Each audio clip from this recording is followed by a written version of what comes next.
welcome back everyone. I hope you enjoyed a nice breakfast during this break. We now turn our attention to water security, one of the most critical challenges for islands communities. Our next session, called Decarbonizing Desalination Water Security for Island Futures, explores how renewable powered desalination can ensure sustainable water supply while reducing emissions. This session is going to be moderated by Christian Sakino, Director of Digital Infrastructure and Event Platforms and Island Innovation. He will introduce the rest of the speakers.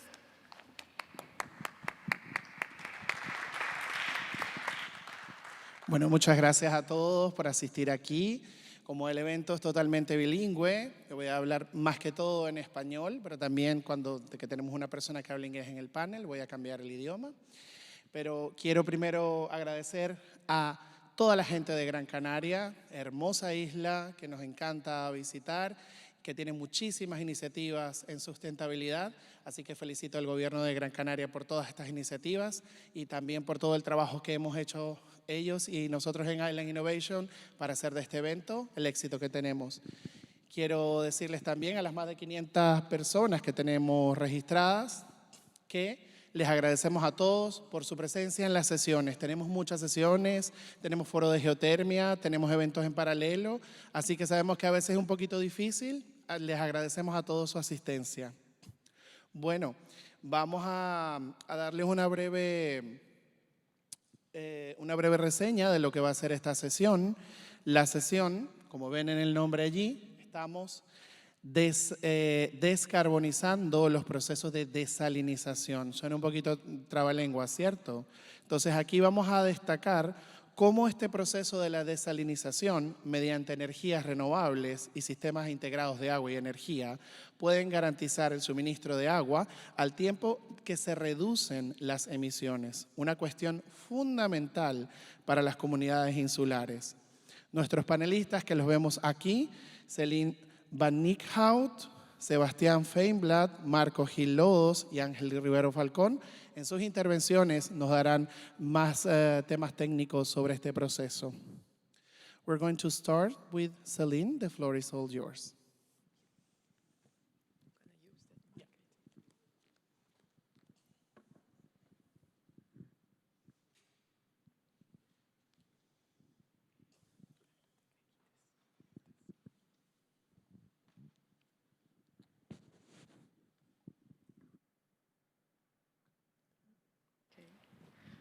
Okay, so good morning, everyone. I will speak in English, and I will talk about water reuse from wastewater, because water, of course, well, wastewater is a key resource also for sustainable islands. So why water reuse matters for islands? We know we have limited freshwater resources and storage capacity, also a high vulnerability to droughts and climate variability. The cost of desalination and importing water is expensive, and we have a growing population and tourism pressures. So wastewater, instead of being discharged, it could be reused and provide a sustainable alternative as well. So on islands, every drop of wastewater is a potential water resource, and it should be valorized. So what can we reuse? So of course, once we treat wastewater, so secondary or tertiary treatment, effluent could be reused for various purposes, but also the nutrients that we could recover from these wastewaters could be reused for agriculture or other purposes. We can also recover energy from the sewage sludge and reuse it as an energy source. And reclaimed water, so once it is treated, it can be reused for various purposes, as we can see here. So we could reuse it for irrigation, as we do in Gran Canaria already, for industrial purposes. For example, in Singapore, there are nice examples over there. We can also use it for groundwater recharge, for example, in Malta. environmental restoration, toilet flushing, even clothes washing, for example, in Hawaii. So there's various ways where we can reuse actually the wastewater itself once it's treated. So we must consider wastewater not as a waste, but as a multi-product resource stream that can bring us not only water, but also nutrients and energy. So here are a couple of examples of how we can treat wastewater. I'm not going to go into the details, but we have the technologies available. There are advanced treatment systems with biological treatment. We have nature-based solutions such as wetland, algae systems. If we apply polishing and disinfection such as filtration, UV or ozone, so we can disinfect the water. And there are now also decentralized modular systems available, for example, containerized designs that can be even autonomous and compact for treating the wastewater. Also, I put a couple of emerging innovations, but we are working on in our team, in our research team. Those are, for instance, more advanced membranes based on nanofibers that can reduce the cleaning requirements and hence automate the systems further. There's technologies like hybrid ion exchange that can recover phosphorus and use basically seawater to produce the consumables on site. We have also filters that can be put in urinals to provide nutrient recovery on site. And there's various technologies to recover energy from wastewater sludge, such as anaerobic digestion and also pyrolysis that can provide us energy, but also recover the nutrients as a fertilizer. So what are the challenges basically? So the technologies are there, but challenges for reuse mainly concern public acceptance. So it's still a challenge to convince the population that this water is clean and can be reused safely. There's also still regulatory barriers and inconsistent standards, so not all islands have the same standards, so it's kind of challenging to provide technologies in an easy way. The investment costs can also be relatively high upfront, and monitoring and long-term maintenance capacity, so it requires basically some technical skills that could also be challenging on islands. But there are lots of opportunities here. We have circular water economy for islands, so wastewater could really cover an average 50% of the water demand on islands. We could integrate it with energy and nutrient recovery.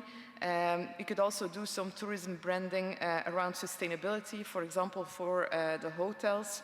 And also in terms of climate resilience, there are quite some funding mechanisms available that can include water reuse as well.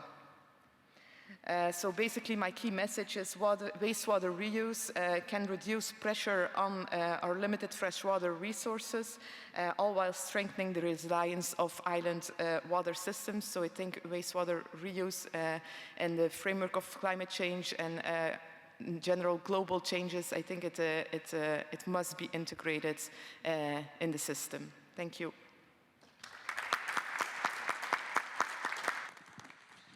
Thank you so much, Celine, for your wonderful presentation. It was very enlightening. All right, so you can take the floor, and we will have the presentation over there. But I want you to introduce our colleague, Sebastian Fleimbad, co-founder and co-CEO of Ocean Oasis. You can take it away. Thank you so much, and good morning, everyone. I don't have a presentation, so I'll just talk, and I hope the message goes through. I think it's things. First, I wanted to thank everyone. Thanks Kabila for putting this event, bringing the event here. Thank the organization to get us here and talk about these issues. And being in Gran Canaria, in the Canary Islands, makes this more relevant. When thinking about the needs for water and thinking on the connection from water and energy, it's key to think how we can move forward and deliver the water we need. The Canaries learn from the desalination long time ago, and we have great examples of how desalination has been done in the past and succeeding in that process, solving the big problems. But we're facing a new problem now, or a bigger problem now. We need more water, and the energy sources that we used to use, they're becoming more complex, more expensive, and especially more risky. We are kind of weeks away from running out of petrol, and that will just make the whole system blow. So we are looking into a system that it's not sufficiently responsible for the type of need of water. And let me jump to Spanish now. I'll do the other part in Spanish because I want to kind of connect with most of the audience. I saw you're translating here. We are Ocean Oasis.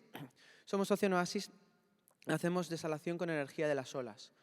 Y cuando nos planteamos por qué había que usar la energía de las olas para desalar, nos dimos cuenta que la energía que tiene, la densidad energética que tienen las olas es 15 veces mayor que la del Sol. Podemos aprovechar un espacio mucho más reducido y explotar ese recurso que tenemos, especialmente en las islas alrededor, y que tiene una conexión directa con la desalación. Ya estamos en el mar, nos ahorramos mucha infraestructura de ida y vuelta. En vez de desalar en tierra, podemos desalar en mar. Ahorramos espacio, y es una de las grandes batallas que hemos estado observando cuando hablamos de renovables conectadas a la desalación, y poniendo todo eso junto podemos solucionar el gran reto que tenemos. Volviendo a lo que decía antes, la desalación tiene el gran reto de la demanda de energía. La energía eléctrica a día de hoy empieza a competir con muchas otras parejas. Hemos decidido que tenemos que electrificar, y tiene sentido, pero electrificar implica que hay cada vez más demanda para esa red eléctrica que es débil, compleja y cara, especialmente en las islas, y que requiere más inversión. Y esa inversión implica mayor coste.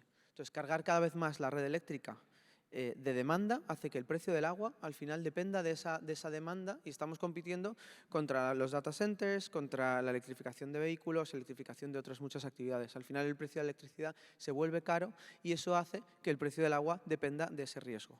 Si nos vamos al otro lado, en la producción, vemos que las renovables han penetrado y seguirán penetrando todo lo posible, pero especialmente en zonas aisladas donde la red no tiene más capacidad, o donde el coste de hacer que la red pueda absorber más sube y sube y sube, al final devuelve unos costes de la electricidad altos y unos riesgos de la dependencia energética, porque seguimos dependiendo en un 60, 70, 80% de combustibles fósiles, que, como decía, no están asegurados y tienen un riesgo inherente de dependencia del exterior.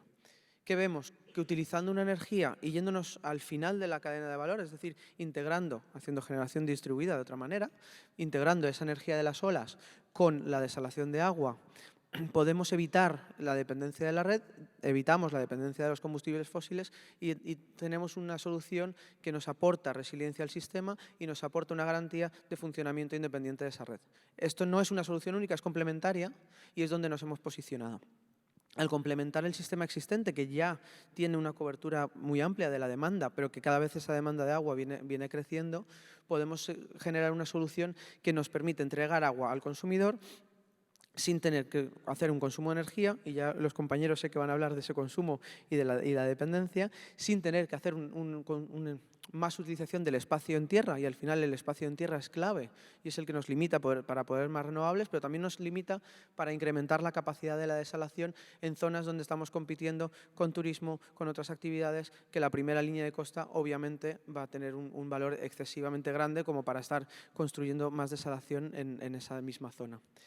¿Y qué hemos hecho? Hemos construido una solución flotante que está entre 1 y 5 kilómetros de tierra y que nos permite entregar agua a la costa utilizando únicamente la energía de las olas, y utilizando ese movimiento de las olas podemos producir agua a un coste a día de hoy ya competitivo con las plantas en tierra, incluso mejorando los costes de la mayoría de las plantas que dependen del consumo de energía eléctrica, y sin utilizar espacio en tierra, y gestionando la última parte que quería mencionar, la salmuera, ese subproducto que al final genera problemas cuando no está bien gestionado, pero simplemente hay que gestionarlo bien, y nos permite, al producir el agua a cierta distancia de la costa, en mar abierto y con una dinámica de oleaje activa, disolvemos la salmuera y permitimos que se vaya sin tener un impacto directo en el medio ambiente. Esto nos permite ampliar la capacidad de la desalación existente y mejorar los sistemas que ya existen en tierra, haciendo el sistema de abastecimiento de agua más resiliente, independiente de la red, independiente de las emisiones, y reducir el impacto en tierra. Eso nos planteamos hace 6 años cuando fundamos Ocean Oasis. Y hace 4 años, de la mano de Plocan y después del ITC y del Gobierno de Canarias y del Cabildo de Canarias, de Gran Canaria, nos vinimos para acá. Y vinimos para acá para demostrar la tecnología. Hemos probado a tamaño industrial nuestra tecnología. Funciona. Hemos estado en el puerto de Las Palmas 3 años probando la tecnología gracias a un EIC Accelerator. Y una vez demostrada la tecnología, estamos desarrollando la primera plataforma con 4 unidades en el norte de Gran Canaria para producir agua de manera sostenible, reducir el consumo de energía, reducir las emisiones de CO2 y ampliar la capacidad, en este caso del Consejo Insular de Aguas, en la planta de Erucas Moya, ampliando su producción en 2.000 metros cúbicos día, que es el consumo de 15.000 personas, más o menos. Esa solución, como decía, con el apoyo de Plocan, del ITC, de la Universidad de Las Palmas y de Litoral, nos está permitiendo avanzar en ese proyecto. Hemos establecido ese consorcio, nos ha apoyado Cinea de la Comisión Europea y con ese apoyo de Cinea, son 6 millones de euros en el proyecto de ESA-LIFE, que es el proyecto que estamos implementando, vamos a construir esas plantas en los próximos años y vamos a estar operando, demostrando que una solución sostenible utilizando la energía de las olas soluciona en gran medida uno de los grandes problemas que tenemos con esa interacción entre el agua y la demanda energética. Encantado de contestar más preguntas después. Muchísimas gracias por tu presentación. Bien, y es un placer también presentar a Marco Gil Lodos, que es gerente de producción de Canaragua, que también lo invitamos a hacer su presentación al respecto. Bienvenido, Marco. Muchas gracias. Bueno, antes que nada me gustaría agradecer… Un poquito más cerca del micrófono. Más cerca, ok. Me gustaría agradecer a la organización la oportunidad de participar en este evento y un poco… seguridad hídrica para las islas en el futuro. Bueno, como soy el mayor de los ponentes, me voy a permitir la licencia de contarles una pequeña historia. Allá por principio de los años 70, para mí, y yo creo que para muchos de los que vivíamos en las islas, la seguridad hídrica consistía en que tu madre subiera a la azotea, donde teníamos un par de depósitos, a ver si, a lo mejor ese día, pues resulta que entraba agua y entonces ese día tocaba ducha. Y si no entraba agua, pues no tocaba ducha. A esperar al día siguiente. En ese contexto de principios de los años 70, el archipiélago canario era una de las regiones más pobres del país, con un cierto grado de subdesarrollo y además con una gran emigración.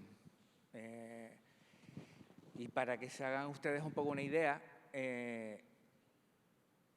allá por esas fechas la población apenas rozaba el 1.000.000 de habitantes y el turismo prácticamente era inexistente. Y aún así teníamos un déficit hídrico tremendo que llevaba a tener dificultades para cubrir las necesidades básicas de la población y de la poca actividad económica que existía en el archipiélago. Y en aquellos momentos quizás había que ser muy optimista para hablar de futuro.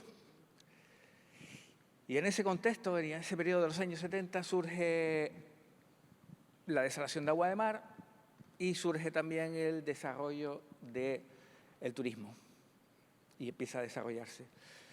Pero claro, si tú no puedes dar seguridad hídrica, no puedes desarrollar, no puedes pretender que tengan lugar inversiones. Y ha sido a través de la desalación de agua de mar que, por ponerles en contexto, les voy a dar unas cifras más actuales. Actualmente la población del archipiélago, el último censo, que creo que es del año 2023, ronda los 2.370.000 habitantes y 18 millones de turistas en el año 2025. ¿Vale? Y eso ha llevado a que actualmente, el último dato, el Producto Interior Bruto se sitúe por encima de los 55.000 millones de euros y de ser una región pobre, pues en estos momentos estamos en torno al 8º lugar en Producto Interior Bruto de lo que es el conjunto de las comunidades autónomas españolas. Y este cambio no se explica ni hubiera sido posible si no es por la implementación de la desalación de agua de mar en el archipiélago. Por suerte he podido vivir en primera persona la evolución y, como pasa con todas las tecnologías, tiene sus fases. Una primera fase de introducirse en el mercado, una segunda fase de mejora y eficiencia en la que hemos estado. Los compañeros del ITC darán más datos, pero desde que yo empecé hasta ahora la eficiencia del sistema ha aumentado exponencialmente. Cuando yo empecé podías hablar de consumos energéticos de 5, 6, 7, 8 kilovatios por metro cúbico. Ahora puedes hablar de consumos energéticos de en torno a 2 kilovatios por metro cúbico. Eso ha reducido mucho el impacto ambiental, ha reducido mucho los costes. Pero llegado a este punto, y es un poco el mensaje que quiero trasladar, creo que ya ha llegado el momento de pasar a la siguiente fase. Y la siguiente fase tiene que ser la descarbonización de la energía. Hay una cosa que a mí me choca un poco, y es que uno de los principales riesgos de futuro que tienen los territorios insulares es el cambio climático. Y precisamente uno de los mayores pilares que tiene el desarrollo de archipiélagos con déficit hídrico, que es la desalación, pues contribuye en cierta forma a fomentar ese problema del cambio climático. Entonces, es algo sobre lo que se tiene que seguir incidiendo. Y en mi opinión hay que incidir en 3 líneas fundamentales. Por un lado, esa eficiencia ha aumentado, pero aún a día de hoy hay recorrido. Pensemos que, dependiendo de las condiciones, el límite termodinámico del sistema puede estar en el orden de, bueno, hay diferentes cifras, 0,8 kilovatios metro cúbico, 1 kilovatio metro cúbico, bueno, todavía estamos en 2. Hay que seguir fomentando y seguir impulsando el desarrollo de eficiencia en nuevas membranas, aprovechando los avances tecnológicos, la incorporación de nanotecnologías al desarrollo de los polímeros. Hay que seguir trabajando en eficientar todos los equipos electromecánicos que se involucran en el proceso. Hay que seguir trabajando en eficientar los propios diseños de las instalaciones. Y ese camino que hasta ahora nos ha llevado a reducir en un 70-80% el consumo de energía, debe también llevarnos a seguir reduciéndolo. Otro factor fundamental, seguir apoyando nuevas tecnologías. Está claro que la desalación de agua de mar ha venido para quedarse, pero no tiene por qué ser ósmosis. Hay que impulsar el desarrollo de tecnologías emergentes que tienen como ventaja mucho menor consumo que el consumo que tiene la ósmosis actualmente. Y en tercer lugar y fundamental, hay que empezar a ver la desalación no como un proceso exclusivamente de obtención de agua potable, sino como un binomio asociado directamente a la utilización de energías renovables. Y no solo de energías renovables que pudiéramos llamar convencionales, como eólica o solar, sino otras energías renovables, como ha presentado el compañero, como puede ser en casos de islas tipo volcánicas como las nuestras, la utilización de energías geotérmicas, el asociar instalaciones de producción de agua con uso de energía verde, de hidrógeno verde, etcétera, etcétera, etcétera. La realidad es que al final la dependencia, como comentaba un compañero, de la energía convencional es una dependencia peligrosa que puede afectar al futuro de los archipiélagos y que además hoy en día no es realmente algo que podamos considerar sostenible a futuro. Muchas gracias.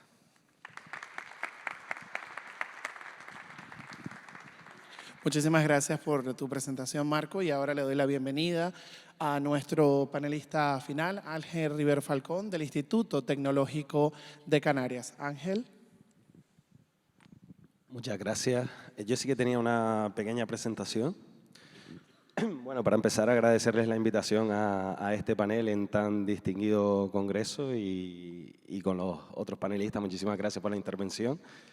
Un honor para mí representar aquí al Instituto Tecnológico de Canarias, en concreto al Departamento de Agua.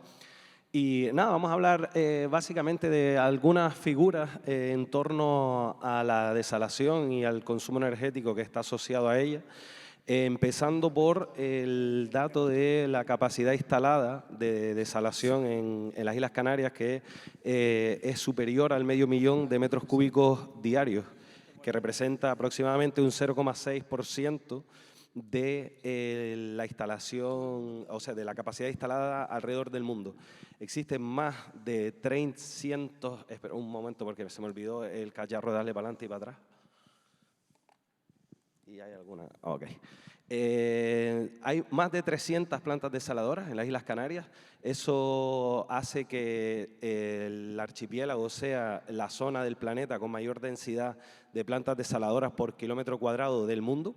Eso conlleva una fuerte dependencia en la importación de combustible, por supuesto. Y bueno, la desalación, el significado de la desalación en las Islas Canarias no creo que sorprenda a nadie, pero cubre en algunas de las islas más del 50% del total de agua que se consume, predominantemente pues, usando la tecnología de ósmosis inversa, como todos saben. Voy rápido. Estos son datos que correlacionan la capacidad capacidad instalada con el consumo energético que en 2023 se estimaba en un total de 553 gigavatios hora al año. Esto representa el 6,2% de la electricidad, del total de la electricidad que se genera en las islas. O sea que podemos ver la capacidad o el gran consumo asociado a la desalación que existe en las islas. Los principales retos de la desalación aquí y en todas partes son estos tres, ¿no? La gran dependencia energética que hay en la desalación, los gases que se emiten, las emisiones de CO2 equivalentes y minimizar el impacto medioambiental de la salmuera. Hablando de huella de carbono de la desalación, los cálculos que hemos hecho nos sitúan en 445.000, casi 445.000 toneladas de CO2 equivalentes.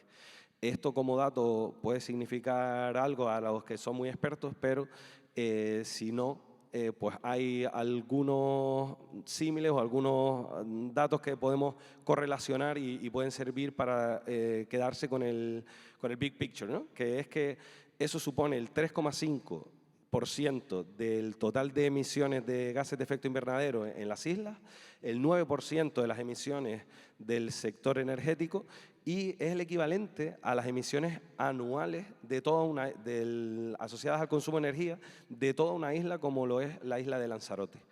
Otro dato bastante interesante e importante conocer es que el sector de la desalación consume casi el doble de energía que el resto del sector industrial en las Islas Canarias. Entonces, habiendo dado un resumen de cuál es qué involucra la desalación en cuanto a consumo energético y en cuanto a emisiones en las islas, procedemos a cuáles son las medidas que se están incorporando a través del ITC, el Instituto Tecnológico de Canarias, para poder combatir o poder solventar estos retos, ¿no? Por un lado, por supuesto, la incorporación de energías renovables, fotovoltaica y eólica desde hace muchísimos años. El ITC ha trabajado en varios proyectos, de hecho hay muchas plantas aisladas a red en diferentes localizaciones aisladas en el continente africano que siguen estando en uso después de más de 20 años de haber sido instaladas. Seguimos trabajando en ello con nuevos proyectos, no solo con fotovoltaica y eólica, sino también con energía de las olas que mencionaba Sebastián previamente. Luego también se está estudiando la implementación de un sistema de etiquetado de eficiencia energética y se ha elaborado una guía técnica para el cálculo de esa eficiencia energética y la huella de carbono en instalaciones del ciclo del agua en Canarias, que ha sido recomendado por la Dirección General de Aguas del Gobierno de Canarias. Y también, por supuesto, la implementación de principios de economía circular, como se ha nombrado en las otras dos presentaciones, que es el reuso de ese agua regenerada para agricultura. Este es el ejemplo, no puedo entrar mucho en detalle porque no tenemos muchísimo tiempo, pero para que tuvieran un poco la impresión de de cómo se gestionaría. Es muy parecido al sistema de etiquetado energético de los electrodomésticos o de las casas. En este caso, este es el etiquetado de las emisiones de gases de efecto invernadero de las plantas desaladoras. Nada, es una propuesta en la que estamos trabajando, todavía no es oficial ni creemos que se vaya a incorporar a corto plazo, pero bueno, se está estudiando y el cometido es que se premie de algún modo a las plantas desaladoras que están haciendo esfuerzos, que están acometiendo esfuerzos para mejorar su eficiencia energética por un lado y para reducir sus emisiones de gases de efecto invernadero. Ya por último, las medidas o el resumen de medidas para reducir esa huella de carbono en el sector de la desalación, empezando por incrementar la eficiencia energética o reducir el consumo energético específico de las plantas desaladoras, y de eso el ITC sabe mucho. Hace unos meses hemos sido galardonados con entrando en el libro Guinness de los récords con la planta desaladora de menor consumo energético o más eficiente, mejor dicho, la más eficiente del planeta. Se llama el Desalro 2.0 y consume certificado 1,794 kilovatios hora por metro cúbico de agua producida. Es un hito del que nos sentimos muy orgullosos y no solo en cuanto al diseño, sino también a su implementación. Ya hay como 12 plantas, si no me equivoco, alrededor de las islas siguiendo este diseño. Por otro lado, como decía anteriormente, incrementar esa contribución de energías renovables a las necesidades energéticas del sector de la desalación, aplicando también soluciones offshore, como son el Desal Life Project, con la energía de las olas y ese piloto que disponemos en el norte de Gran Canaria. Luego, algo muy importante es reducir las pérdidas de agua en las redes de distribución, que actualmente significan o representan un total del 30% o superior. Y por último, y no menos importante, recalcar de nuevo el incremento del reuso de agua regenerada que implica una menor huella de carbono. Nada, muchísimas gracias.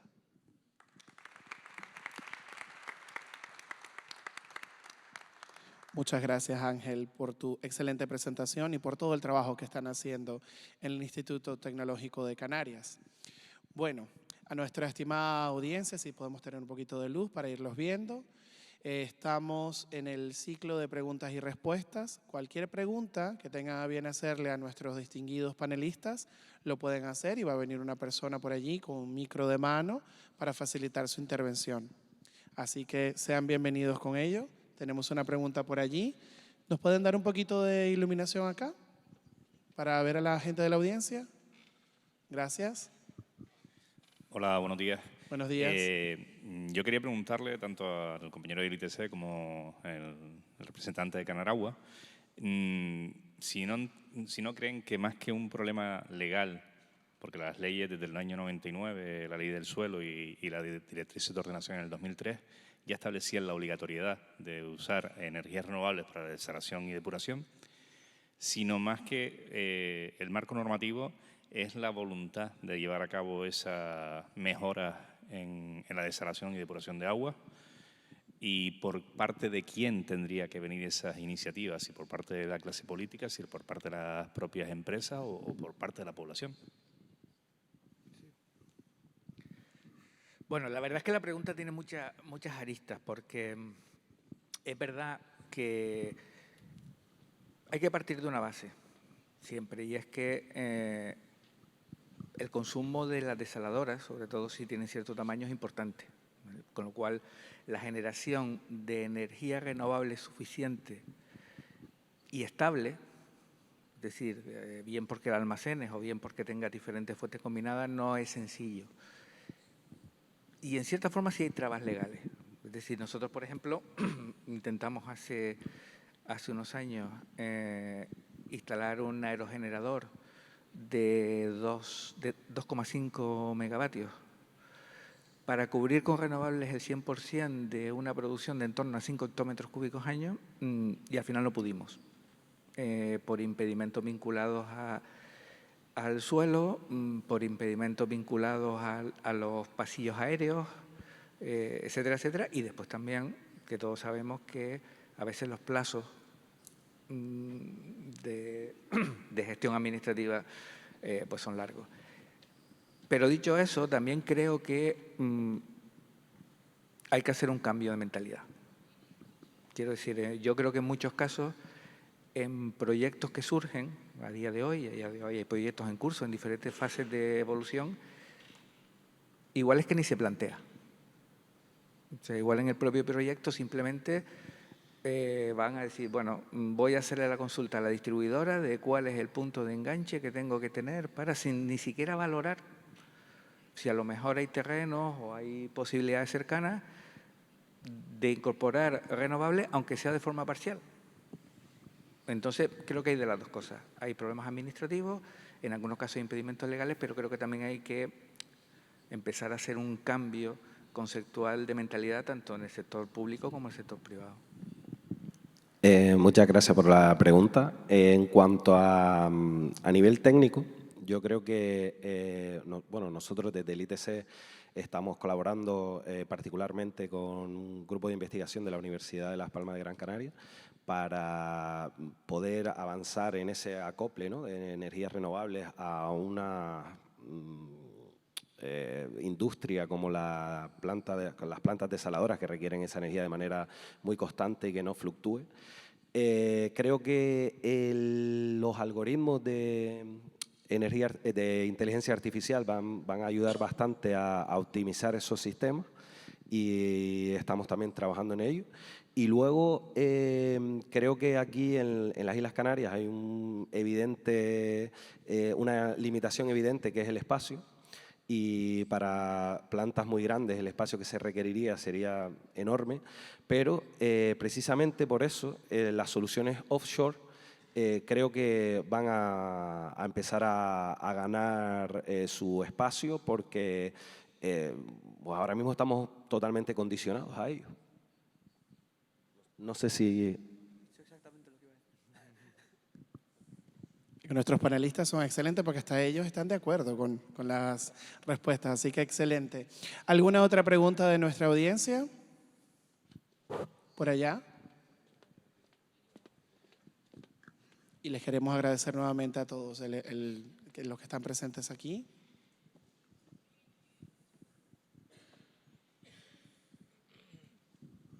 Thank you.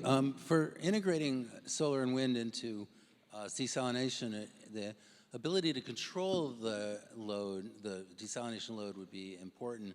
And I was wondering if any of the panelists can tell us the technical constraints about turning on and off the desal load and any costs associated with the start-stop cycle for the desal.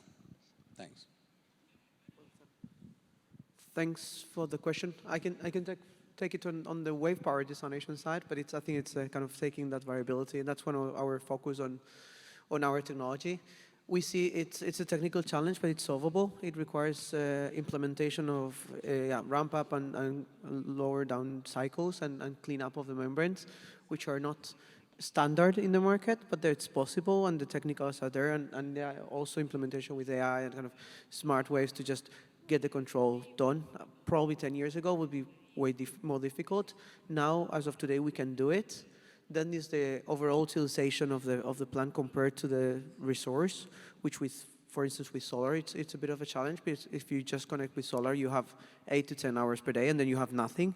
Then you need either to have big batteries or integration with the grid, and then the costs go up again. In the case of wave power, we managed to get that up and down well managed with our systems.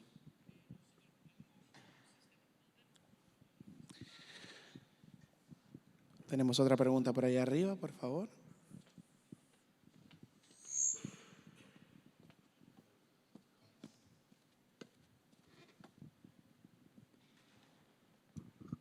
Hola.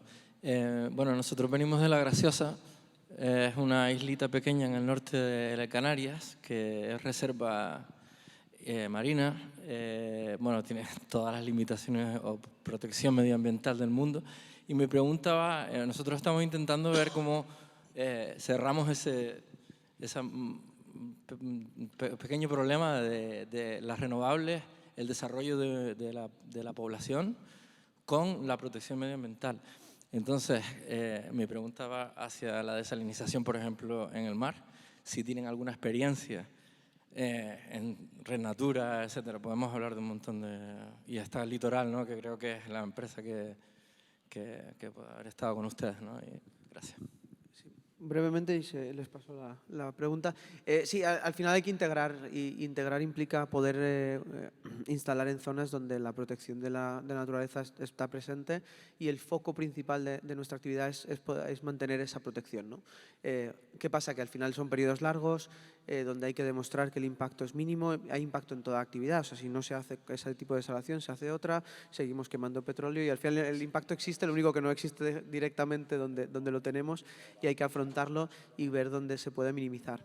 Y al final hace falta la colaboración de todas las administraciones para entender que hay que minimizar ese impacto asegurando la provisión de agua. Entonces, no es un proceso sencillo. El foco de Desalive, por ejemplo, es exactamente identificar ese proceso y facilitar el proceso de validación de los impactos y de la minimización de esos impactos, y en el cual estamos trabajando con todas las administraciones. El Gobierno de Canarias nos hizo proyecto estratégico, nos está ayudando mucho para justamente entender cómo podemos replicarlo en todas las islas, y aquí estamos trabajando directamente con el Cabildo, el Consejo Insular de Aguas, para ese análisis de cuán mínimos son esos impactos y cómo gestionar esos impactos con otras actividades o con la propia naturaleza, que hace falta mantener y cuidar como lo que más, sin perder de vista que tenemos que tener una provisión de agua suficiente para la población y las actividades.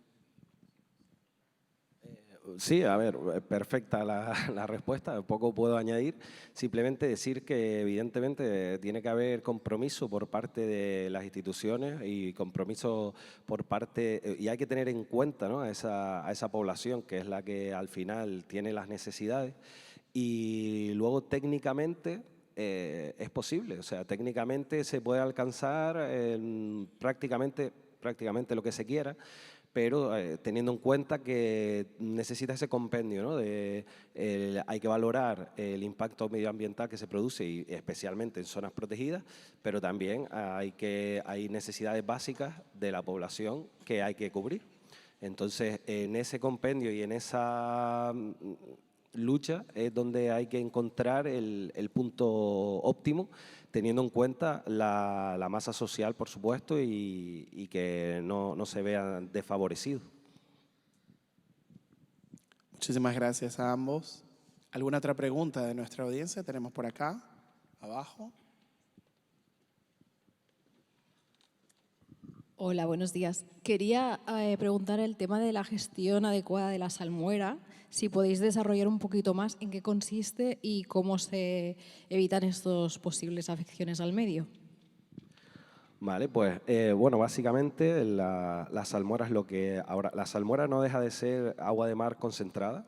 O sea, hay mucho mito por ahí de su toxicidad, y bueno, evidentemente si no se vierte de una manera controlada y verificada, y con las soluciones técnicas que se pueden implementar de difusión para que se consiga una dilución acorde a la legislación, puede generar problemas. O sea, los problemas estarán derivados de la eficiencia en ese control de ese vertido. Luego hay otras vías que es, de hecho, en lo que yo me dedico, que es la valorización de ese vertido. Y en lugar de tratarlo como un residuo que vuelve al mar, verlo, cambiar el enfoque y tenerlo como una fuente de posibles recursos que puedan ayudarnos a proveer de ciertos minerales o ciertos químicos que reduzcan la importación que tenemos en las Islas Canarias. Entonces, hay muchos y diversos estudios, y hay tecnologías made in Canarias para la difusión de esa pluma, y que sea lo menos, o que el impacto sea el menor posible. Vale, muchísimas gracias. ¿Vas a añadir algo? Breve. Sí, no, puedes hacerlo, no hay problema. No, brevemente, como comenta el compañero, cuando se hace un estudio ambiental adecuado, la salmonela no tiene por qué representar ningún problema. Lo que sí es verdad es que a veces lo que ocurre es que es el último factor que se tiene en cuenta, por ejemplo, a la hora de decidir la ubicación de una desaladora. Si tú previamente en la fase de proyecto buscas zonas con poco valor biológico, donde no existan cebadales, donde se haya hecho un estudio de corrientes adecuado, donde se establezca la profundidad idónea por su densidad a la cual debe ser vertida, etcétera, no debe existir problema ninguno. Simplemente en nuestro caso somos un difusor natural. Nuestra boya está a 1 kilómetro de la costa, en mar abierto, y el propio oleaje hace que la difusión y la dilución sea garantizada, y es lo que hemos modelado. Que justo son las zonas más alejadas donde menos estudios o se conoce el medio, por lo tanto también es un poco arriesgado la ubicación ahí, porque directamente no hay estudios que te puedan decir qué afección vas a provocar ahí, porque directamente se disuelve más rápido. En tal caso, con el POE, ¿no?, que planifica quizás esas zonas de acuicultura o en este caso este tipo de tecnologías, las incluirá, y en las zonas protegidas serán las a evitar, ¿no?, porque efectivamente son más sensibles. Sí, o sea, hay poco hecho, y de hecho los modelos que existentes para dilución no contemplan este tipo de soluciones. Nosotros hemos hecho nuestro propio modelo de dilución para poder corroborar que hay una dilución natural y que no hay un impacto de variación de salinidad en el entorno de las boyas. I just wanted to add that there's a nice synergy as well with the wastewater reuse in terms of brine management, because the brine can actually be, as already was mentioned, can be valorized. And we, for example, we use an electrochemical treatment where we can produce on the electrodes, actually basically we put 2 electrodes in there, and then we can produce sodium hydroxide and hypochlorite, which we use basically to clean our membranes and our resin materials that we use for the wastewater treatment. So there's some nice synergy as well that can be made there. Bueno, yo les quiero agradecer a todos nuestros panelistas que han hecho unas intervenciones estupendas. Nos podríamos quedar aquí disertando toda la tarde, pero tenemos más sesiones. Así que, bueno, un aplauso para ellos por todas las presentaciones que han hecho el día de hoy. Cerramos para irnos a la otra sesión que empieza en unos minutos, pero quería dejarles unas palabras. Primero, reconocer todos los proyectos que se están haciendo tanto en Gran Canaria como el resto de islas de esta región de Macaronesia, que es muy importante, porque si queremos ser autosuficientes, si queremos tener también nuestro servicio de agua de consumo, necesitamos hacer el proceso de desalinización, pero también tenemos que ser considerados con nuestro ambiente. Si no lo cuidamos, ¿quién lo va a hacer por nosotros? Bueno, con esto cerramos esta sesión y nos vemos en unos minutos a la próxima. Quédense en sus asientos. Gracias. Thank you very much, Christian, for moderating this session. Now we go from desalination to the ocean, but as Christian said, thank you to all speakers, of course. As Christian said, we need some minutes. I would like to ask the following speakers to come on stage. Well, you're there. So we'll see you in a moment.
here we are again.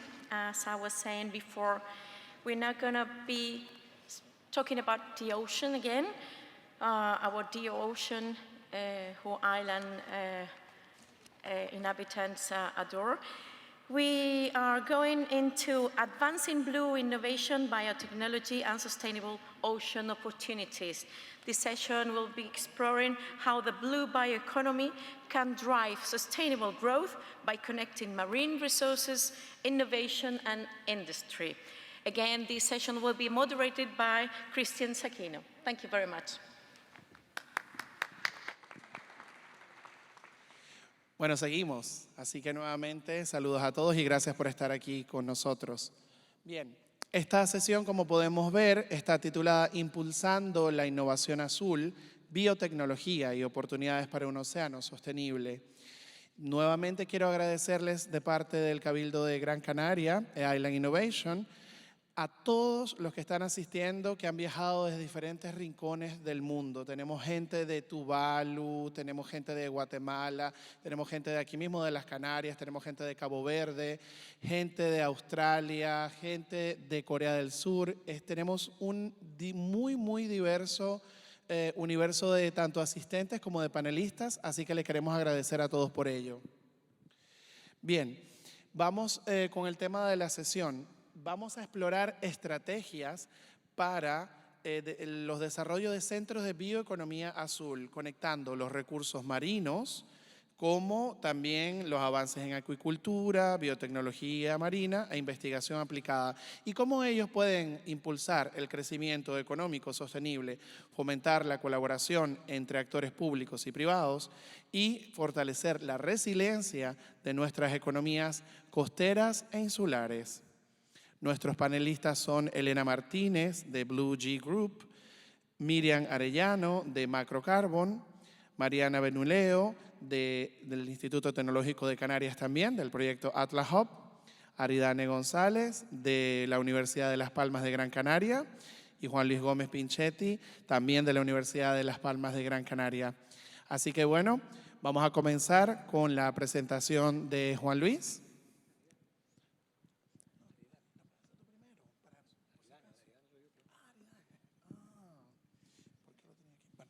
Vamos a hacer un cambiecito aquí, vamos con Aridane primero. Bueno, muchas gracias. Hemos decidido, como todos somos hispanoparlantes, pues vamos a hablar en castellano.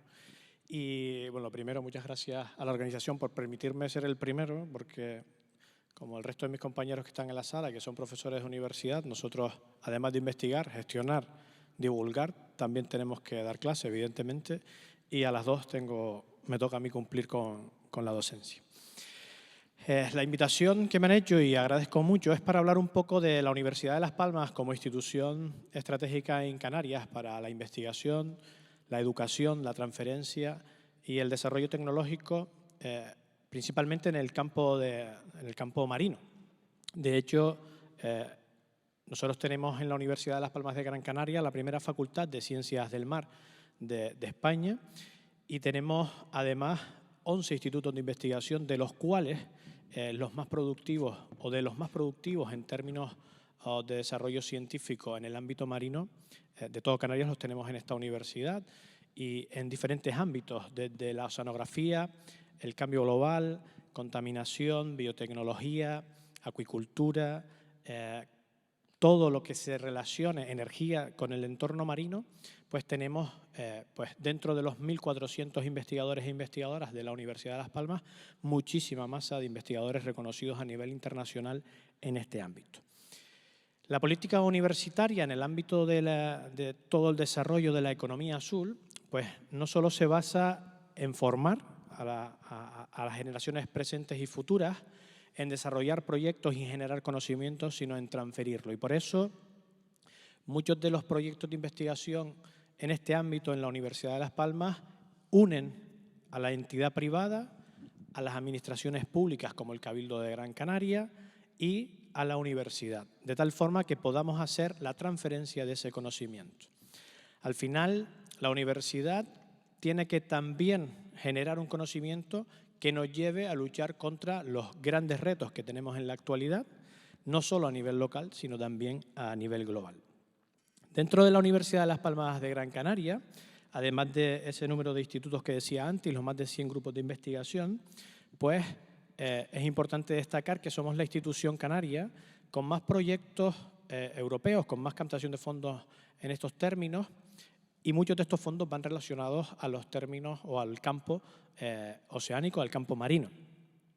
Y en ese sentido me gustaría destacar que actualmente la universidad gestiona y desarrolla más de 200 proyectos competitivos en diferentes áreas, porque es una universidad multidisciplinar, pero una parte muy importante está relacionada con el océano.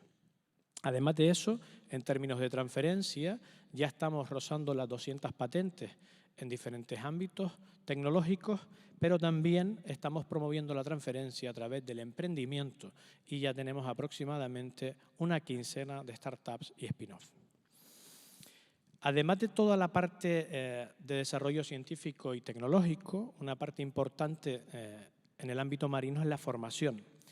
El nuevo paradigma educativo universitario a través de las microcredenciales nos ofrece poder desarrollar programas que tengan una mayor flexibilidad y, por lo tanto, mayor atractivo para la transferencia, especialmente a entidades privadas, de tal forma que podamos hacer frente a la necesidad que tengamos como sociedad de una forma más flexible, no tan estricta o tan encapsulado como pueden ser los grados o los máster que, como saben, están sometidos a una evaluación nacional.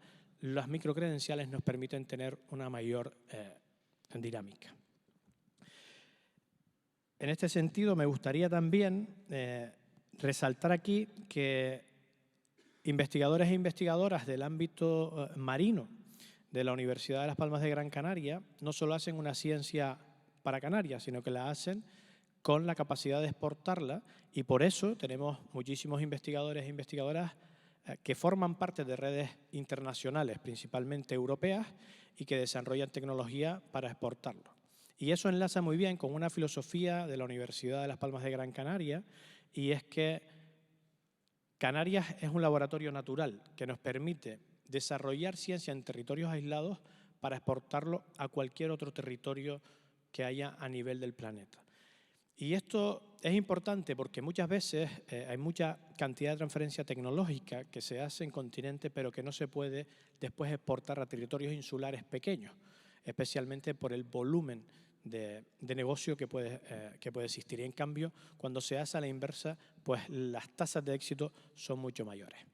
Y en ese sentido, desde el Vicerrectorado de Investigación, como director de investigación, me gustaría resaltar también el plan de investigación que tiene esta universidad. Hasta ahora, la universidad nunca había tenido un plan de investigación propio con fondos del Gobierno de Canarias, del Cabildo de Gran Canaria, para apoyar la investigación y la transferencia. Desde el apoyo a los investigadores e investigadoras que quieran liderar grandes proyectos a nivel europeo, apoyo a publicaciones científicas y a la transferencia, apoyos para el equipamiento, en definitiva, apoyos para crear un tejido. Pero eso no significaría nada si no añadimos un apoyo a los recursos humanos. La ciencia, al final, la transferencia, la educación, la hacemos las personas y, por lo tanto, hay que invertir en personas, y una de las estrategias, de las líneas estratégicas de ese plan también es invertir en personas, en este caso, predoctorales y postdoctorales.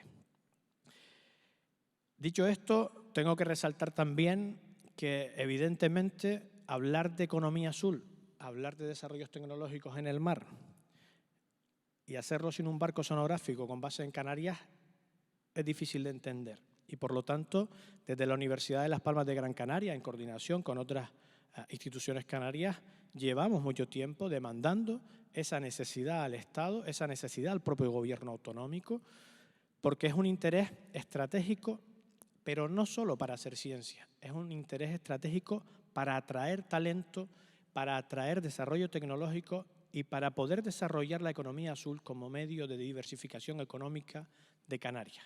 Y, por lo tanto, consideramos que es fundamental poder trabajar en esta línea para que eso sea una realidad, porque después de 40 años en este ámbito marino desarrollándose en Canarias como cabeza de lanza o punta de lanza a nivel nacional, pues que no haya un barco en esta región del Atlántico parece difícil de entender.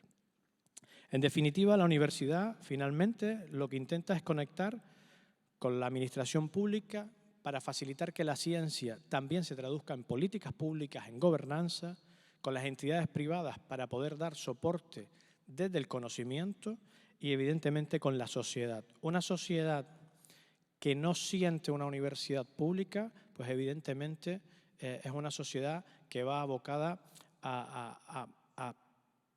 digamos, a caminar por un sendero que no está asociado al desarrollo y al conocimiento.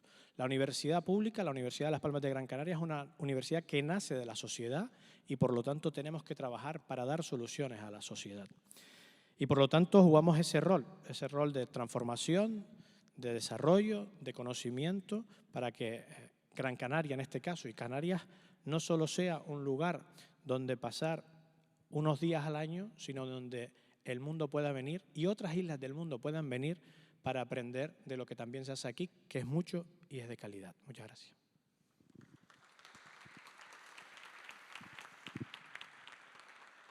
Muchas gracias por tu intervención. Seguimos con nuestro panel. Ahora es el turno de Elena Martínez. Elena. Gracias. Bueno, en primer lugar es un placer estar aquí. Para dar breve contexto, nosotros somos un grupo, el grupo Blugea, que está compuesto por 2 empresas privadas, SOS Carbon y SOS Biotech, y por una fundación, la Fundación Terra y Mare.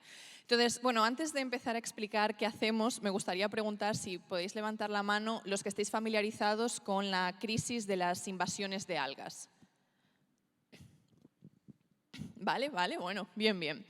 Simplemente breve contexto, las algas, como sabemos, son un gran bien natural, productores primarios, pero en los últimos años las diferentes condiciones climáticas que nuestro planeta está experimentando, unido también a propios procesos naturales y potenciado también por los propios vertidos de tierra, han empezado a proliferar masivamente. Y el principal invasor que tenemos hoy en día, sobre todo, es el sargazo en el Caribe. No es el único, ya que, por ejemplo, aquí hemos estado experimentando también Rugulopteryx y lo que es el sudeste asiático tiene también sus propias invasiones, pero el que más eco ha tenido por el volumen es el sargazo. El sargazo es una alga parda, es una alga que existía en el Atlántico de forma natural en el mar de los sargazos, pero que en los últimos años se ha expandido a una nueva región, el New Atlantic Sargassum Belt, nuevo cinturón de sargazos en el Atlántico, y estamos hablando de millones de toneladas de producción de sargazo. El año pasado en concreto casi llegó a las 40 millones, y todas estas producciones, muchas de ellas llegando a lo que son principalmente las costas del Caribe, y afectando muy gravemente a la economía, a la población, tanto en salud como en la parte de medio ambiente. Entonces nosotros lo que empezamos a hacer a través de SOS Carbon fue la recolección. Tenemos un sistema patentado que se llama el módulo de recolección litoral, que lo que hace es transformar embarcaciones artesanales, las típicas embarcaciones pesqueras que podemos encontrar en cualquier zona costera, en recolectoras del alga en el mar. Nosotros abogamos siempre por recolección en el mar para evitar la erosión costera y el uso de maquinaria pesada en la playa. Y además también así para asegurar que la materia prima, que el alga, se encuentra en el estado más fresco para luego, a través de SOS Biotech, poder valorizarlo y hacer productos derivados de ella. Esto realmente no es nada innovador. Al final, las algas son una industria internacional, las algas están presentes en nuestro día a día, los extractos de algas se usan en todos los sectores, desde el cosmético hasta el farmacéutico y, por supuesto, el alimenticio. Pero sí que es verdad que las algas invasoras han estado consideradas, y por mucha gente siguen consideradas, un residuo hoy en día. Y nosotros, pues, lo que hemos querido mostrar es que realmente el concepto residuo es una palabra que nos hemos inventado los humanos. En la naturaleza los residuos no existen. El oxígeno que nosotros respiramos realmente es un subproducto de la fotosíntesis, y el CO2, un subproducto de nuestra respiración, es el gas clave para el proceso fotosintético. Entonces, realmente el sargazo o cualquier otro alga invasor solo es un residuo mientras no tengamos la capacidad de recolectarlo y valorizarlo, y eso es lo que hacemos nosotros. Entonces, mis principales puntos que quería traer hasta aquí son, en primer lugar, que tenemos que empezar a desdemonizar, digamos, el sector privado. Es verdad que nosotros siempre solemos tener una imagen del sector privado como estas grandes cadenas que tienen un impacto ambiental y muchas veces social muy negativo, pero yo siempre digo que no debemos olvidar que el sector privado es la base de nuestra sociedad. El sector privado también son los pescadores, los agricultores, los panaderos, y el sector privado, haciendo las cosas bien, tiene la oportunidad de generar muchos beneficios, no solo de movimiento capital, pero sino también de impacto social y ambiental.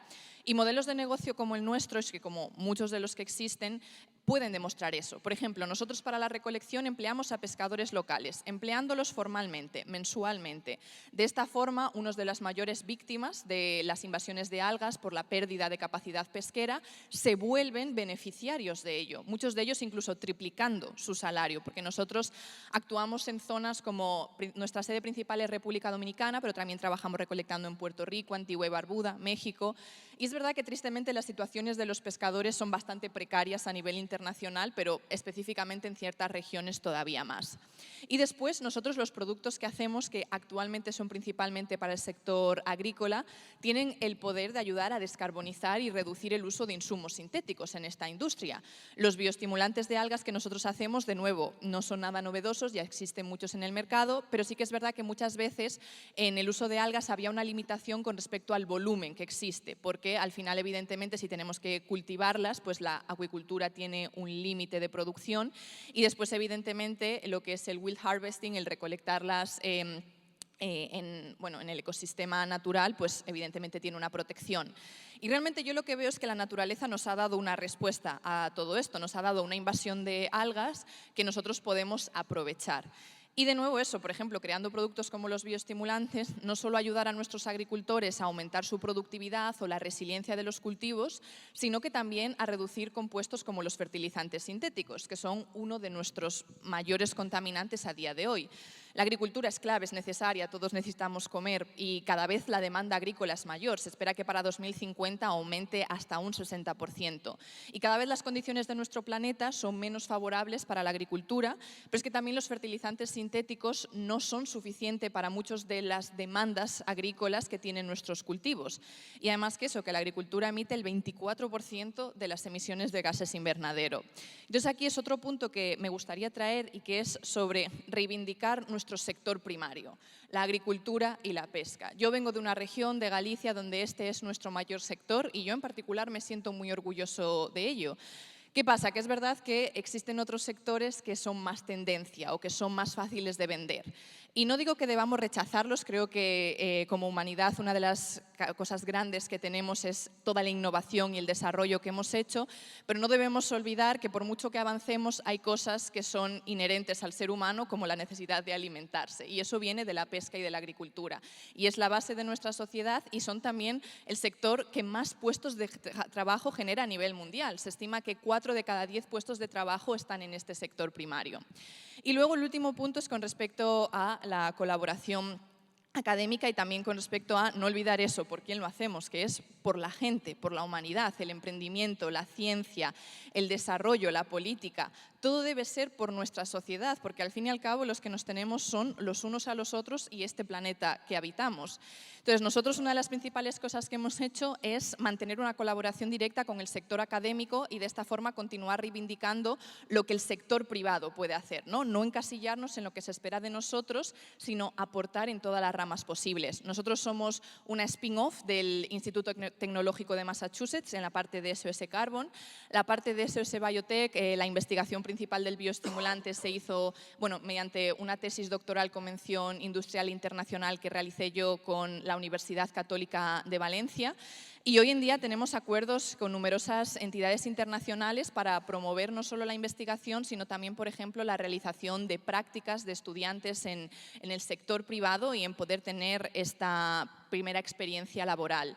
Y entonces aquí es remarcar eso, la ciencia es maravillosa y la ciencia al servicio del conocimiento es muy interesante, pero de verdad el servicio que debe tener la ciencia es de la sociedad y para eso la transferencia tecnológica es clave y eso viene de la interconexión de los sectores y de dejar de ver al sector privado, al sector académico y al gobierno como núcleos aislados y entender que la única forma de progresar es que encontremos la manera de entendernos.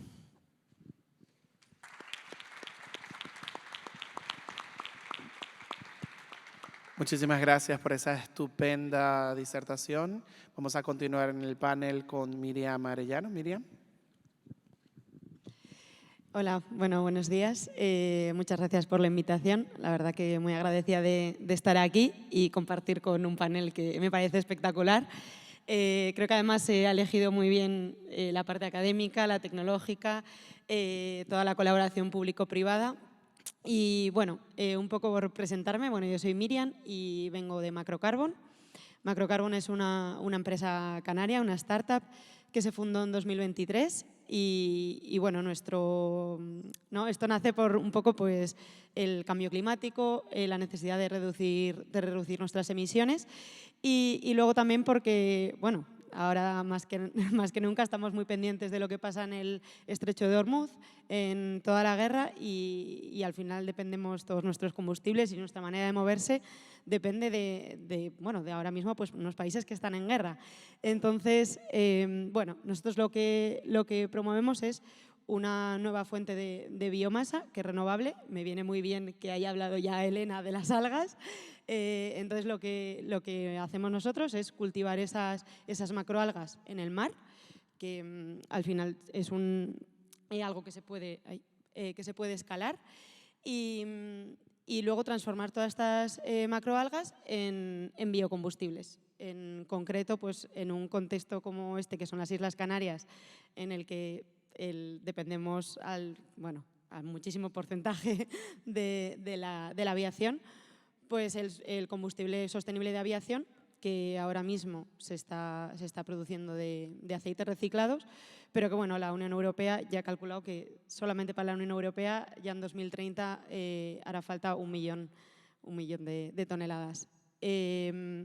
Entonces, bueno, con esta nueva fuente de biomasa que es renovable y que es escalable, pues poder brindar de islas como Gran Canaria o algo que es también escalable y replicable, como decía Aridane, ¿no? Pues intentar promover y hacer, realizar proyectos aquí que luego se pueden expandir a otros territorios insulares. Y, ay, perdón que me voy. Y entonces, bueno, producir este combustible de aviación sostenible para poder brindar a las islas de un poco de la gobernanza energética. También creo que es importante, creo que también lo comentó Aridane y Elena también, la diversificación de la economía. Aquí, bueno, en las Islas Canarias ya sabemos que la mayoría de la economía viene del turismo, pero bueno, está muy bien este panel sobre la innovación en la economía azul, porque creo que es una industria emergente en Canarias, que tiene muchísimo potencial, que creo que desde las administraciones, desde la universidad, desde el Instituto Tecnológico de Canarias, desde el Banco de Algas, se está promoviendo esta economía azul, que es una industria nueva, que tiene potencial en Canarias. Y bueno, y también estamos pues, entidades privadas como Macrocarbon y otras empresas que queremos y creemos en la economía azul como también pues, es una fuente de diversificación de la economía en las Islas Canarias y bueno, también en otros sitios. Y bueno, también un poco al hilo de lo que comentaba Elena, también el sector de la agricultura, que en Canarias pues, tenemos muchas plataneras, tomates, mangos, también es importante. Con el proceso de valorización de nuestras macroalgas también podemos obtener estos bioestimulantes que también, exacto, pues, vienen a sustituir un poco todos estos fertilizantes que ahora mismo ponemos y que son sintéticos y no vienen nada bien para nuestras tierras de cultivo. Y bueno, no sé qué más quería comentar. Un poco eso, bueno, yo creo que aprovechando que es sobre el avance y la innovación, pues yo quería un poco remarcar, pues, y que creo que es un modelo replicable en otras islas, la colaboración que hay aquí entre todos los actores, administración, universidad, sector privado, y que creo que tiene que potenciarse aún más. Y bueno, agradecer porque bueno, colaboramos mucho con el Banco Español de Algas y con el ITC también, y con la universidad, claro. Y bueno, junto con las administraciones, pues intentar promover esta economía azul, que es nueva, pero con un gran potencial. Y bueno, creo que ya no quería decir nada más. Paso la palabra.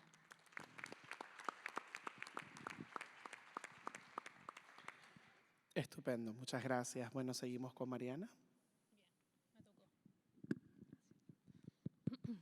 Bueno, primero muchas gracias por la oportunidad de estar aquí y participar en esta mesa. La verdad que estoy muy bien acompañada además por mis compañeros, la mayoría nos conocemos bastante bien. Y bueno, yo hoy quiero compartir igual mi punto de vista, ¿no? Una reflexión sobre en qué punto estamos, ¿no? En el desarrollo de la economía azul y de la innovación azul en general en Europa.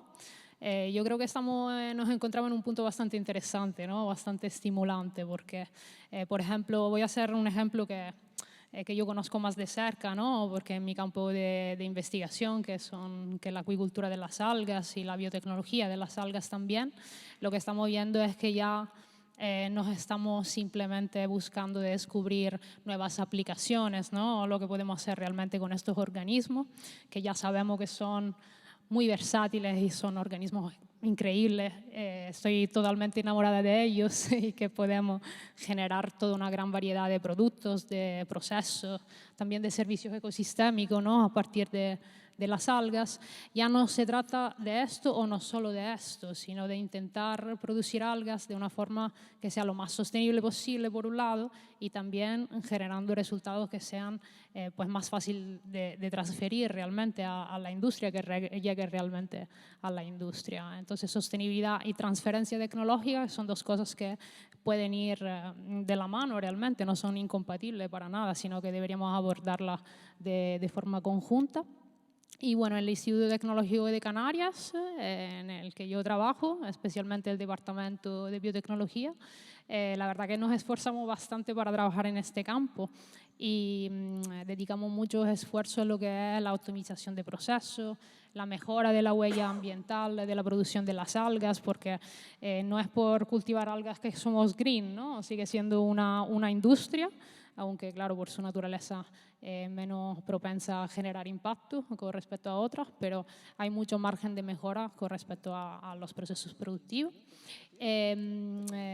Y esto, sobre todo el tema de la sostenibilidad, siempre es relevante, pero es más relevante todavía en un entorno insular, ¿no? El entorno en el que nos movemos nosotros.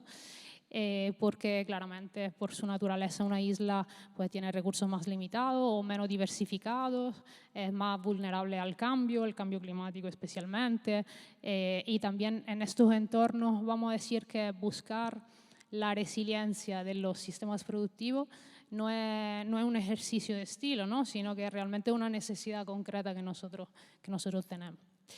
Y esto hablando de sostenibilidad y hablando de transferencia de tecnología, yo creo que estamos en una fase en la que cada vez más los investigadores nos acercamos a la industria o intentamos acercarnos a la industria ya a la hora de incluso diseñar un ensayo, una investigación en general, pensamos en su potencial a nivel de escalabilidad, de replicabilidad, también pensamos incluso en la viabilidad económica, ¿no? De los procesos. Y a mí me pasa a menudo últimamente, ¿no? Que tengo conversaciones sobre CAPEX y OPEX y CRL o conceptos que realmente son más, digamos, pertenecen más a la esfera económica, con personas que tienen mi misma formación, que son fisiólogos vegetales, cuando antes hablábamos solo de fotosíntesis y de metabolismo de carbono, pero yo creo que también es la evolución natural de todo esto, ¿no? Vamos hacia un enfoque un poco más multidisciplinar, seguimos teniendo nuestra expertise, ¿no? Pero tenemos que ser capaces de manejar estos conceptos y al final nos tenemos que sentar en una mesa y hablar de innovación y de economía azul. Y bueno, entonces sostenibilidad y transferencia, pero también tenemos que pensar en cómo podemos realmente impulsar esta innovación, ¿no? Tan sostenible y transferible. Nosotros estamos trabajando ahora mismo en un proyecto que se llama Atlas Hub, Macrocarbon también participa, un proyecto europeo financiado por fondos de pesca y acuicultura, los ENFAF, los fondos europeos de pesca y acuicultura, y que ha empezado en octubre del año pasado, entonces realmente estamos en las primeras fases de ejecución. Y lo que busca este proyecto es crear una serie de polos, o vamos a llamarlo hubs en inglés, en toda Europa, que estén dedicados, digamos, al desarrollo de la acuicultura vegetal y de la biotecnología de las algas. Estos polos actúan un poco como plataforma de lanzamiento, vamos a decir, ¿no? Entonces, lo que hacen es ofrecer infraestructura mancomunada, acceso a toda una serie de equipamientos y tecnologías de vanguardia, ¿no? Para que las empresas realmente, cuando se acercan, cuando quieren hacer innovación, no tengan que acometer inversiones brutales ya desde el principio, ¿no? Sino puedan realmente aprovechar este tipo de disponibilidad para probar, testear procesos, validarlos y ya después decidir, oye, vale, vamos a adquirir este equipamiento, por ejemplo. Y luego los hubs ofrecen pues, consultoría especializada, un marco normativo, que esto también es importante, que sea claro, por lo menos. En algunos casos, mejor todavía, si puede ser facilitado, ¿no? Un marco normativo que facilite la innovación con estas herramientas como los famosos Living Labs o Test Beds, y como lo quieren llamar. Y entonces dentro del proyecto lo que hacemos es analizar 2 casos de estudio concreto, que son el Hub One en Gran Canaria, justamente en el sureste de Gran Canaria, donde está el ITC, y otro hub en Portugal, en la zona de Lisboa. Yo creo que es especialmente relevante que uno de los 2 hubs se desarrolle justamente en una isla, ¿no? Porque realmente nos da un poco una ocasión para, ¿cómo decir?, intentar revertir un poco la narrativa, ¿no? De que realmente la insularidad no tiene por qué estar vinculada o no tiene necesariamente que reflejar una visión periférica, digamos, una visión marginal de las cosas, sino que desde una isla se puede realmente desarrollar conceptos que luego, esto ya lo mencionó Aridane, se pueden realmente exportar, ¿no? Y ampliar a contextos geográficos mucho más amplios, continentales. Entonces, al final es una ocasión para decir que las islas pueden ser este gran laboratorio natural, ¿no? De innovación sostenible y transferible también, sobre todo y precisamente porque en estos entornos es donde necesitamos buscar este encaje perfecto entre lo que es los sistemas productivos, la viabilidad económica, pero también la idiosincrasia del territorio y los recursos que tenemos a disposición. Y nada más por mi parte de momento.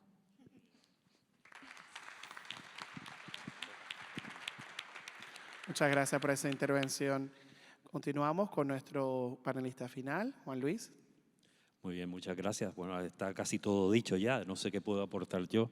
Bueno, yo soy Juan Luis Gómez Pinchetti, encantado también, agradecido porque me hayan invitado a esta mesa redonda, y soy profesor de la Universidad de Las Palmas de Gran Canaria, y bueno, mi trabajo investigador está relacionado principalmente con lo que es la biotecnología marina y particularmente con el campo de lo que es la biotecnología de algas. Represento al Banco Español de Algas, que es una infraestructura particular de lo que es la Universidad de Las Palmas de Gran Canaria, y desde hace más de 35 años nos dedicamos a el desarrollo del sector de la biotecnología de algas en un entorno de isla como puede ser Gran Canaria, donde o las Islas Canarias, donde nuestros recursos naturales están basados en el agua de mar, en la luz del sol y en la alta biodiversidad de especies, como Canarias como punto caliente de biodiversidad, y particularmente en el campo de las algas, ¿no?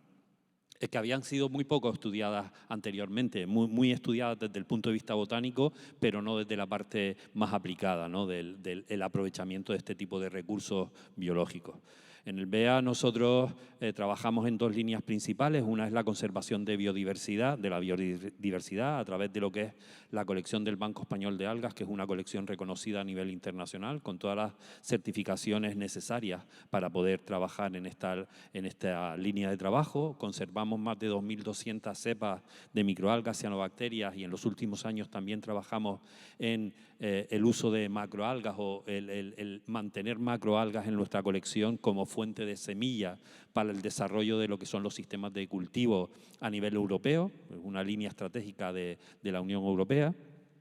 Y a partir de esta línea de trabajo, que es la conservación de la biodiversidad, generamos proyectos aplicados para caracterizar esta biodiversidad y ver el potencial biotecnológico, el potencial para su explotación bajo condiciones controladas, que sean sostenibles, que nos ayuden a mitigar el cambio climático, que nos permitan generar productos, pero también servicios, los servicios ecosistémicos, la posibilidad de trabajar con sistemas de bioremediación de aguas residuales o como se habló anteriormente del tema de la salmuera. Nosotros en estos últimos 2 años hemos desarrollado un proyecto conjuntamente con el ITC y la Universidad de Almería para el aprovechamiento de la salmuera en el desarrollo de sistemas de cultivos intensivos de algas, caracterización de la biodiversidad de estas salmueras, y es un proyecto que probablemente continuemos en el futuro.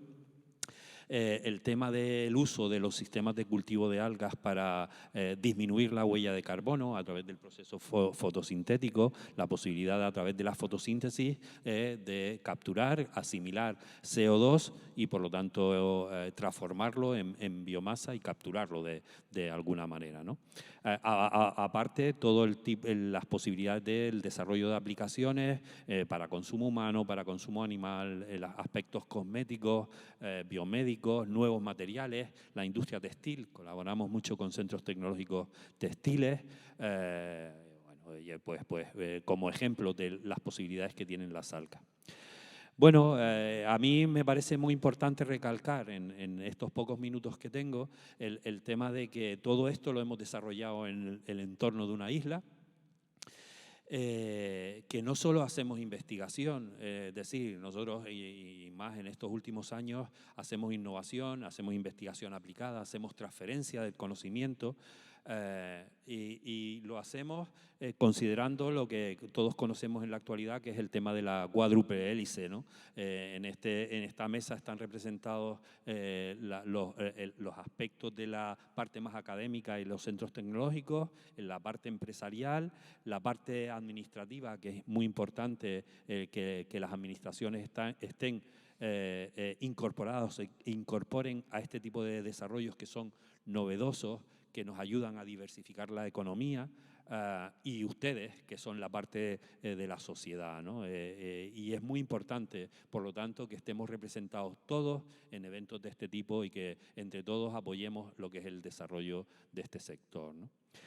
Bueno, un aspecto importante que también recalcó Aridane anteriormente, y yo lo pongo como el ejemplo del Banco Español de Algas, ¿no? Nosotros hemos sido siempre un laboratorio abierto al intercambio de conocimiento, al intercambio de investigadores, a la internacionalización, que nos conozcan dónde estamos, qué hacemos, y trabajamos en muchas redes. Trabajamos en la región magaronésica a través de los proyectos Interreg MAC. En nuestro caso tenemos una red que se llama Rebeca, donde estamos impulsando el sector de la biotecnología de algas en la región. Somos parte de la Universidad de Las Palmas de Gran Canaria, a través del BEA formamos parte de 2 consorcios de investigación, de infraestructuras de investigación europeas, que son MBRC y MIRRI, los laboratorios meridionales de estos 2 consorcios de investigación de infraestructuras europeas, y donde se permite y se valora el intercambio de no solo conocimiento, desarrollo de proyectos y también el intercambio de investigadores. Y por lo tanto recibimos y nosotros mandamos también nuestros investigadores fuera, porque es una parte muy importante, y más en un entorno como el europeo, de poder desarrollar con calidad lo que es nuestro trabajo de investigación, ¿no? Bueno, nosotros internamente colaboramos estrechamente con el Instituto Tecnológico de Canarias desde hace muchos años ya. Trabajamos en la plataforma Bioasis Gran Canaria para el desarrollo del sector de la biotecnología azul y la acuicultura en el entorno de Canarias. Trabajamos con empresas a través de convenios de colaboración. Trabajamos desde hace muchos años también con Macrocarbon, los apoyamos a el desarrollo de todas las actividades que son novedosas y son innovadoras, y nosotros aportamos un poco nuestra experiencia, nuestro expertise, para que ellos puedan sacar adelante sus ideas y en muchos casos apoyándonos mutuamente, porque nosotros también aprendemos de ellos, aunque nosotros no somos una empresa, ¿no?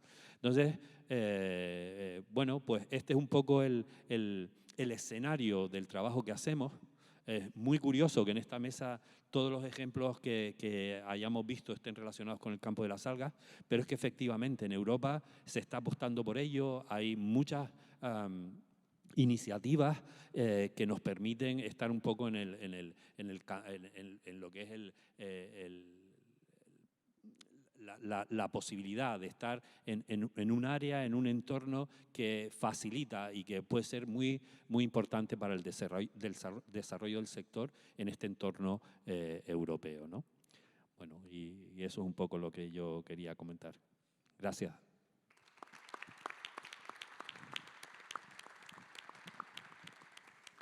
Muchas gracias, Juan Luis, y muchas gracias a todos nuestros ponentes porque han sido experiencias enriquecedoras. Me encanta que estemos rodeados de gente de aquí, de Gran Canaria, que se conoce, que son colegas de trabajo, que han trabajado juntos y que comparten una visión.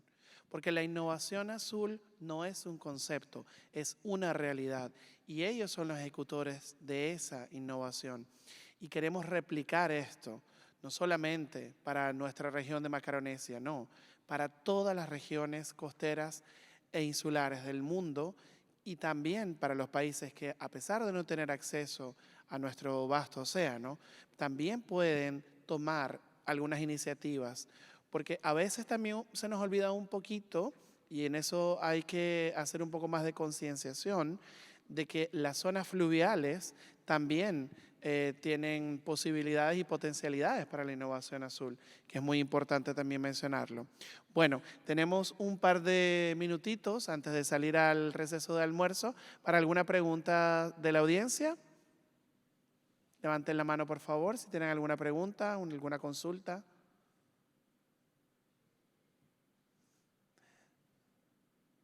¿Nadie por allí? Vale, nada, como dice el dicho, el ratón les comió la lengua. Pero vale, yo sí tengo una... ¿Tenemos una consulta por allá? Ah, vale, si le pueden facilitar el micrófono, por favor. Sí, claro. ¿Cómo no? Para que todos pueden preguntar, claro. Thank you. Yes, I think this was really interesting in how you're using this, what is considered invasive or waste material and turning it into something that has value for many folks. I'm wondering, you mentioned paying farmers or fishers, for example, to harvest when they're not able to fish. Are there other public campaigns that are happening to educate the public about this invasive species or how to identify it or clean it up near them?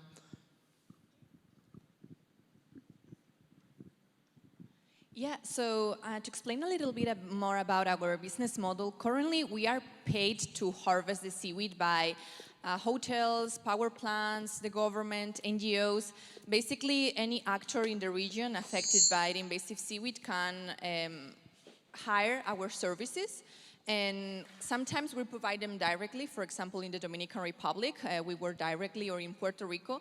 In other countries that we work, for example, Antigua and Barbuda and Mexico, where we work is through a license renting model. So basically what we do is license our technology, the littoral collection model, to entities that are interested in providing themselves these sanitation services. So nowadays what we do mainly is to employ directly the fishermen. We have trained and employ across all the countries over 160 fishermen. And it's a monthly contract. So instead of being paid by the amount of seaweed they harvest, they have a stable income monthly. And for some of them, this has meant that they are now able to access to loans, for example. That has been extremely important for them in terms of economic development for their families. We have also a seaweed marketplace, so we sell the seaweed to other biotech companies that are interested in using the seaweed as a raw material. We have exported the seaweed over 15 countries. So we have that other revenue stream, and then we also work with the farmers to develop the different agricultural products and have a traditional B2B, B2C business model with the products that we currently produce. And most of the part that we do as NGO is through the Terre Mare Foundation, the part of the group I mentioned that is a non-profit. And on that side, what we do a lot is also some free cleanings. We have been doing also cleanings in some rivers in the Dominican Republic to get rid of plastics and some invasive plants that are affecting the river. So yeah, I don't know if that more or less answered the question, but we have these different revenue streams, and what most important for us is always to give back to the community. All what we do is local. The harvest is local, the bioprocessing is local, because at the beginning we were just only harvesting and selling the seaweed, but we ended up thinking that's what happened always, no? The big things, the part of the biovalorization and upcycling that gives most part of the money, it's always done in more developed countries or bigger ones. So we have established our own biorefinery on the country. We are the first producers and the only ones of agricultural products in the DR. All of the rest must be imported. And our idea for the rest of the country is continue developing modular systems to continue strengthening the local power and what is mentioned, to prove that islands are not only touristic areas or areas where minimum things can be done, we can produce to support a global market.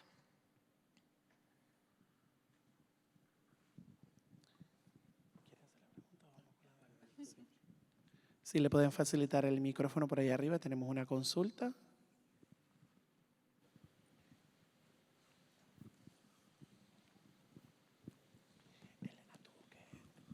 Hola, ¿cómo están?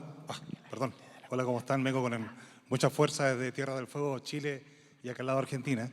Hay movimientos en mi país que buscan que las algas las dejemos tranquilas, ¿no?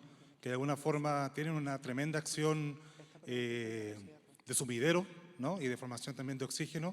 Pero la pregunta mía tiene que ver con, si alguno de ustedes tiene quizás un atisbo de respuesta, ¿están observando alguna variación con los microplásticos y con el tema de la acción del cambio climático frente a la función que realiza estas algas o macroalgas o microalgas, pensando en cianobacterias? Hoy día, ¿ha habido alguna variación de los años que llevan estudiando frente a los últimos 2 o 3 años por especialmente microplásticos y por el tema de la acción de este calentamiento del agua y otros? Bueno, yo con respecto a las algas invasoras y un poco clarificando, claro, nosotros las recolectamos porque en el momento que están llegando a la costa dejan de ser ese ecosistema natural, productivo y seguro a ser una materia residual, aunque luego puede ser valorizada. Por ejemplo, el año pasado a República Dominicana a las costas llegaron más de 5 millones de toneladas de sargazo. Y el problema es que una vez que llega a la arena forma pilas muchas veces de más de 2 metros que empiezan a descomponerse. Primero a descomponerse de forma aeróbica y luego anaeróbica. Entonces los gases que se liberan, CO2, metano, ácido sulfídrico, incluso amonia, llega a un punto que los niveles son hasta 35 veces superiores a lo que es seguro para el ser humano y para la fauna marina. Entonces, nosotros lo recolectamos por eso, porque en ese momento ya no es un ecosistema productivo, sino que se convierte en un emisor de gases tóxicos y de nuevo, ya no solo por el problema económico o visual, sino que es que para la salud es peligroso. Incluso se ha visto, por ejemplo, que a las mujeres embarazadas puede aumentar el riesgo de preeclampsia, que es severamente peligroso para personas que tienen problemas respiratorios. Entonces, todo este aumento de algas, de macroalgas en concreto, que es mi campo de experiencia, es debido a, de nuevo, parte de algunos procesos naturales, pero la mayoría por vertidos de fertilizantes del sector agrícola, por el aumento de la temperatura superficial oceánica, por el aumento del CO2 atmosférico. En concreto, con la parte de los plásticos, no tengo estudios ni información directa. Nosotros en el sargazo que recolectamos no encontramos plásticos mayoritariamente porque los tipos de corrientes que son las que traen el sargazo hacia tierra y los que llevan los plásticos hacia el mar, en lo que es la zona de las islas donde nosotros colaboramos, son diferentes. Sí que lo que nos hemos encontrado, por ejemplo, son fragmentos de corales blanqueados, o alguna vez algún pez o alguna tortuga que se ha quedado enterrada en el alga, pero bueno, igualmente paso la palabra para... Sí, bueno, sí, vamos a ver, con respecto, claro, Elena está hablando principalmente de una cuestión muy específica relacionada con lo que son las arribazones de algas y particularmente en el Caribe. Es importante recalcar, vamos a ver, cuando desarrollamos este tipo de actividades en un entorno como Canarias, sabemos que la biodiversidad de especies en Canarias es muy alta, pero las poblaciones naturales son muy pequeñas. Por lo tanto, cualquier tipo de desarrollo tecnológico que queramos hacer en este sentido tiene que pasar por el desarrollo de lo que son técnicas de cultivo y bajo condiciones controladas. No hay posibilidad de explotación de poblaciones naturales en Canarias. En este escenario de cambio climático sí hemos descrito, se ha descrito en Canarias, se ha descrito en el sur de España, en la zona del Mediterráneo, en Portugal y en el norte de España. En este escenario de cambio climático hay muchas poblaciones que están en regresión y estamos teniendo sistemas de sucesión de nuevas especies que están colonizando y adaptándose a esta nueva situación medioambiental. En cuanto a los microplásticos, están surgiendo muchísimos estudios, tanto relacionados con macro como microalgas, pero no es una evidencia clara de que haya un efecto directo entre lo que podrían ser las regresiones de poblaciones naturales, por ejemplo, de macroalgas en el sistema, ¿no? En el ecosistema. Yo solo un matiz con respecto a esto del uso de las macroalgas en Canarias. Claro, las macroalgas de arribazón yo creo que puede tener sentido y tiene todo el sentido intentar aprovecharla cuando ya están recolectadas, ¿no? Cuando ya, por ejemplo, los ayuntamientos, como el caso del Ayuntamiento de Las Palmas de Gran Canaria, que en la playa de Las Canteras realmente tiene una recolección bastante importante de las macroalgas de arribazón, pues cuando ya hay un plan de retirada por cuestiones relacionadas con el uso de la playa, el turismo o de los mismos residentes, cuestiones sanitarias también en parte, pues ahí tiene sentido en un entorno insular ver qué podemos hacer con esta biomasa para que no se vaya directamente a vertedero, ¿no? Y también investigar un poco sobre, que esto ya es más complicado, el posible retorno de la arena, ¿no? Porque gran parte de esta macroalga de arribazón realmente son arena, estamos hablando de hasta un 70% de lo que se retira, ver si esta arena eventualmente podría incluso devolverse a la playa, pero ahí entramos en cuestiones ya relacionadas con problemas higiénicos sanitarios que todavía no se han solucionado, vamos a decir, pero creo que en este contexto sí puede tener sentido buscar posibles aplicaciones. Bueno, le quiero agradecer a todos nuestros panelistas, se nos ha agotado el tiempo, podríamos quedarnos disertando todo el tiempo. Como ven, ya nos están diciendo que se está sirviendo el almuerzo. Pero bueno, unas palabras finales para cerrar. La innovación azul, como todos hemos comentado, no es un concepto, es una realidad, lo estamos ejecutando, se están copiando modelos en todas partes del mundo, que eso es lo más importante. Podemos aprender de todos estos proyectos, de todas estas iniciativas de Gran Canaria en regiones más alejadas, por ejemplo, del Pacífico. Tenemos muchos representantes de Asia, del Pacífico, del Caribe, de América Latina, de África y del resto de Europa, que también compartiendo todas estas experiencias vamos a hacer posible que la innovación azul siga avanzando, porque ya tenemos muchos ejemplos, pero hay que seguirnos desarrollando. Así que bueno, muchísimas gracias a todos nuestros panelistas por las excelentes intervenciones y nos vemos luego del receso de almuerzo. Muchas gracias. Thank you very much, Christian. Thank you very much, dear speakers. And as you have heard, now we have our lunch break. I hope you enjoyed, and I will be waiting for you for the next sessions in the afternoon. Thank you very much.